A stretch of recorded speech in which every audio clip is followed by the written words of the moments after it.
Correcto, la célula roja va a ser de 1 a 6 grados. Una vez ya está almacenado ahí en lo que el Código Federal de Regulaciones establece es que una vez colectas la sangre, tienes que llevarla a enfriarla hasta que llegue a esos grados. Durante el periodo de transporte y durante el periodo que está almacenada en el centro de colección, pues va a ir enfriando la sangre. Normalmente lo que ellos tratan de hacer es, a la mayor brevedad posible, colocarla en una nevera. Okay. Pero se congela, ¿sabes? No, la sangre como no se congela. El plasma, una vez separado el plasma, se congela, porque la sangre, si la congelaras bajo el criterio normal típico de un freezer de congelación, la vas a romper. La vas a hemolizar, porque imagínate la célula de sangre como si fuera un globito. Un globito que está lleno de hemoglobina. Si le aplicas la presión que estás aplicando al congelarlo, lo vas a romper. Existe una metodología para congelar sangre que se llama sangre congelada con nitrógeno líquido. La sangre que es congelada con nitrógeno líquido, pues se almacena por 5 años. Después existe un proceso de descongelación de esa sangre, y una vez se descongela esa sangre solamente puede ser utilizada en 24 horas desde que la descongelaste. Es un proceso bien costoso, al menos la Cruz Roja en Puerto Rico no lo tiene. En Estados Unidos hay varios centros donde sí tienen sangre congelada. Al ser un proceso costoso de mantener esa sangre congelada, pues obviamente se congelan sangres que son que tienen criterios específicos y tienen unas características que son bien raras. De igual forma, como te mencioné que existen los grupos O, A, B, existe un universo de letras que si te las empiezo a mencionar se le acaban las letras al abecedario, de diferentes antígenos de la membrana de la célula roja. Y hay personas que desarrollan anticuerpos a ciertos antígenos específicos. Y hay personas que ese antígeno específico no lo tienen. Y esas son las unidades de sangre que una vez se identifican, pues a veces es meritorio congelarlas. Porque se va a ser bien raro conseguir un donante con esas características específicas. Entonces, para aprovechar que cuando uno pues encuentra un tipo de sangre raro, entonces uno aprovecha y lo puede congelar para cuando realmente se necesite esté disponible. Existe un registro. Este registro no es exclusivo de la Cruz Roja Americana, es un registro que lo comparte la Cruz Roja Americana con los otros bancos de sangre de Estados Unidos y con la Asociación Americana de Bancos de Sangre, que se llama el Registro de Donantes Raros, el Rare Donor Program. Y ese registro de donantes raros, pues ahí entra la información de todos esos donantes que tienen características específicas, y en el momento dado que surge una necesidad, pues empiezan a enviar correspondencias entre los diferentes bancos de sangre para conseguir a veces unidades de sangre. A veces no necesariamente hay unidades de sangre disponibles líquidas, a veces no necesariamente hay unidades disponibles congeladas, entonces tendrían que recurrir a conseguir un donante que está dentro de ese registro para que done sangre. Otra de las razones por las cuales no se congela sangre de forma común y corriente, o todas las unidades de sangre, es que los criterios de elegibilidad de un donante cambian a veces de año a año, y no solamente cambian los criterios de elegibilidad, cambian también las pruebas que se realizan a las unidades de sangre.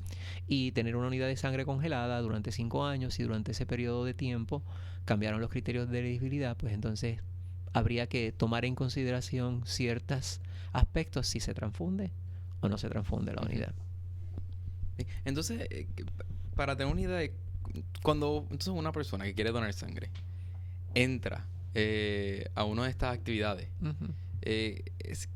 ¿cuáles son los pasos que lleva? O sea, ¿por dónde va la sangre? O sea, sale, lo veo en la bolsita y después pues, se lo llevan. Pero o sea, ¿qué le pasa a esa sangre? ¿Qué le pasa a esa sangre? Okay, eso va a depender obviamente de el tipo de estructura o el tipo de que tenga ese banco de sangre como tal. En el caso específico de la Cruz Roja Americana, en la región de Puerto Rico, la unidad de sangre, una vez sale del sitio donde se colectó, va a decir que la colectaron en el colegio de Mayagüez. En el colegio de Mayagüez la unidad se colectó, se colocó en una cajita, se colocó en una nevera, se le añadió hielo, fue transportada al área de nosotros en Río Piedras. En el área de nosotros en Río Piedras, esa unidad nuevamente es reempacada. Y en la unidad de sangre se envía a los laboratorios de la Cruz Roja Americana en Filadelfia. En Filadelfia, pues esa unidad de sangre es separada en los componentes que se vayan a manufacturar de parte de esa unidad. Esa unidad, una vez separada, la célula roja es leucorreducida, se remueven las células blancas que quedaron presentes luego de la centrifugación y se queda almacenada esperando los resultados de prueba. De la unidad de sangre se tomaron 6 tubos de sangre. Esos 6 tubos de sangre van a otro laboratorio de la Cruz Roja Americana en Charlotte, en Carolina del Norte. Esos tubos se van al día siguiente y usualmente las pruebas están en menos de 24 horas. Las pruebas que se hicieron son transmitidas electrónicamente a Puerto Rico. A la misma vez, en Puerto Rico hay unos software de computadoras en Filadelfia que a la misma vez que lo reciben en Puerto Rico, lo reciben en Filadelfia. En Puerto Rico se quedó el formulario que se llenó al momento de la donación. Ese formulario que se llenó entra la información de ese donante, toda la cuestión de la hora de la flebotomía, a qué hora se terminó, a qué hora empezó, si había algunos criterios específicos o características específicas de esa donación que se registraron en ese documento, entran al sistema de computadora. En adición a eso, a la misma vez el sistema está verificando ese donante contra los donantes que existen, que han sido marcados en algún momento dado o han sido descualificados. También lo verifica contra la información que había de ese donante, si ese donante había donado anteriormente. Una vez se completa esa entrada de datos, se completan las pruebas, se completa toda la documentación de la manufactura, pues toda esa información es reconciliada. Y ocurre un proceso que es lo que le llaman quarantine and labeling. Cuarentena, salen esos productos de lo que le llaman cuarentena general. Entonces pasan por el proceso de labeling. Labeling es ponerle la etiqueta final al producto, que es la etiqueta que va a decir el tipo de grupo, va a decir en adición la fecha de expiración y va a decir también si esa unidad de sangre tiene alguna característica específica. Una vez esas unidades reciben la etiqueta o reciben el labeling, pues las unidades regresan a Puerto Rico y de Puerto Rico pues entonces se almacenan hasta que son solicitadas en los hospitales y llegan a los hospitales. Entonces que la sangre da un viaje. Da un viaje. Bueno, entonces pues, también uno entra y también le hacen unas preguntas antes de donar sangre. ¿Qué son esas preguntas? Ok. Esas preguntas han ido aumentando considerablemente la cantidad de preguntas que se realizan en los últimos años. Las preguntas giran alrededor de 50 preguntas ahora. Yo puedo decir que yo llegué a ver cuestionarios de esos en los años 80 y en los años finales de los 80 y en los 90, donde lo que hacían eran 6 o 7 preguntas.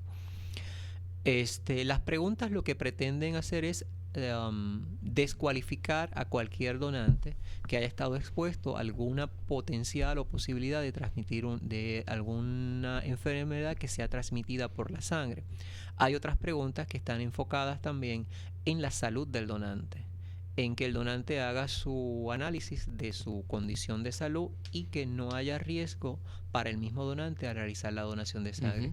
Previo al cuestionario hay un proceso que muchos de los donantes pues no les gusta y muchos de los donantes tratan de evadirlo. Es unas lecturas que son reglamentarias, que estamos obligados por el Departamento de Salud y por el Food and Drug, la Administración de Drogas y Alimentos, proveerlas al donante para que el donante las lea. Eso es un documento médico legal. El donante está consintiendo que se le realice el proceso de extracción de sangre y el donante se supone que haya leído todos los riesgos que implica la donación de sangre. El donante está consintiendo también que si él de encontrarse una prueba infecciosa, él va a entrar en un registro de donantes descualificados.